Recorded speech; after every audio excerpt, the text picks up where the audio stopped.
Maulang panahon guys, so dahil sa day off po ngayon, tara samahan niyo ako sa Mindline sa pagde-deliver sa Shopee. Kasi bukas back to normal na ulit, papasok na ulit tayo sa office. Para nga pala sa hindi nakakaalam, bago ako maging call center agent, ay naging delivery rider ako ng more than 3 years sa Shopee. So kabisado ko na yung pasikot-sikot. At ang isa sa kaakibat ng pagde-deliver ay ang panahon. Dahil katirikan ng araw, biglang uulan.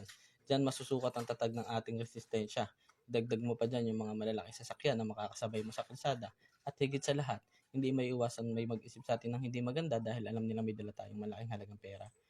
Kaya saludo ko sa lahat ng delivery rider na pilit na lumalaban para maitaguyod ang pamilya nila.